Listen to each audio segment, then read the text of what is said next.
Hello and welcome to Minimise Debt, Maximise Cash with Top Service, where each episode we will give you tips on how to maximise your cash and minimise your debt in the construction industry. My name's Emma Riley, Top Service CEO, Fellow of the Chartered Institute of Credit Management and current CICM Council Advisory Member representing Trade Credit. In this episode, we continue our series of excerpts from our June 2025 seminar at the Coalface, a half-year review. There were a lot of principles shared, and as we start a new year, we think it's a good idea to remind ourselves of this. This episode is about handling pressure to provide credit from other areas of your business. You will hear Philip King asking the questions and Jonathan Ward of National Timber Company, Simon Howell of Tarmac and Luke Sculthorpe of the CICM answering. If anything you hear is of value to you, please register for our newsletters on our website and we will let you know when the next webinar is. Jonathan, within your business, how strong is the pressure coming from other areas of the business during risk assessment? I mean, to what extent are you being pushed into a corner? Yeah, we're always looking for ways to say yes, and we share our logic with our business so they understand why we take the position that we take. We can then discuss and agree. Sometimes it has to be said, you know, the business don't like the decisions, but they understand them. And if they can understand them, they can accept them. So consequently, the wider business has bought into what we do. However, you know, we are a target of frustration sometimes when sales don't hit their targets because we're unable to provide credit to customers who, quite frankly, aren't creditworthy. Sometimes you have to say no, but the explanation helps the sales understand. But yeah, it can be a little bit of a source of frustration to the wider business. Okay. I mean, that sales credit relationship has always and will always be a point of contention. But I do like your point that we're here to say yes. You know, I remember years ago talking to a credit manager in the Wirral who said to me, you know, the answer is always yes. It's only a question of what terms we're willing to do the business on. And that's a good starting point, I think. Simon, which contract areas are you seeing most disputes arise? I think as has always been the case, and I'd probably change that slightly in that it's about queries and disputes or complaints. People are getting more and more picky and very careful around the complaint area. Material quality, all of those things are very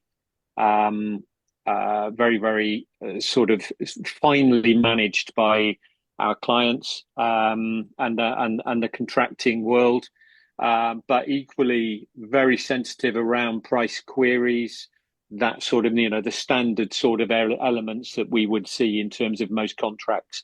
And people are very close in terms of making sure that you are aware of that. Some do, and I'm sure many people who are involved in construction will see this, which is you only find out about the complaint at the point that they pay.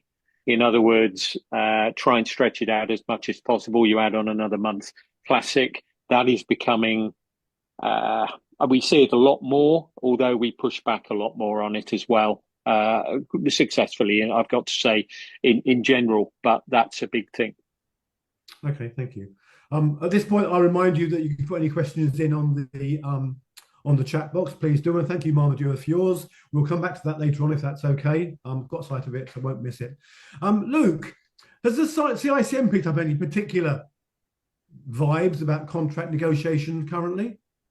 Well, they're getting tougher. I think we echo what Simon was saying in his sentiments around payment terms and termination rights and liability caps. So we hear that in our forums, in our training, delivery assignments as well. I suppose, yeah, reoccurring themes are credit is really getting involved too late. That's something that is mentioned, not necessarily from our Q businesses, because if you're operating at Q and you're accredited, you've ordinarily got that seat at the table before the deal is done.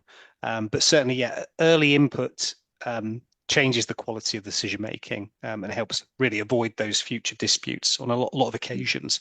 But essentially, what I would say, as a little bit of a piece here, if you're under pressure to approve a move, CICMQ can certainly give structure and benchmark, and it can support that pushback that you can give in confidence to the commercial team, and hopefully build that smarter, sort of safer way of contracting. Okay, thank you. I want to move on to collections next, but before I do, that's one question for you, Simon. Are you seeing an increase in spurious disputes as a means to slow payments down? Yes, it's very simply. I've seen it. Obviously, it's from Brian, who's well experienced in the trade. So yeah, we are seeing an increase in that. And couple that with the late advice on the queries, it obviously is an issue. To counter that, you have to have yourself and the business very much on the ball to respond to those, either to identify the spurious nature of them or to respond as quickly as possible and clear them out of the way so you can get at the cash. Brilliant, thank you. And thanks, Brian, for your input there. Hello, Emma here again. Thank you for listening. If there are any other questions, please do contact us on LinkedIn. Just search Top Service Limited. And also do check out a video version of this podcast on our YouTube channel. Once again, search for Top Service Limited. If we don't see you online, we will see you in the next episode, where we will help you to maximise your cash and minimise your debt. Bye bye from Top Service.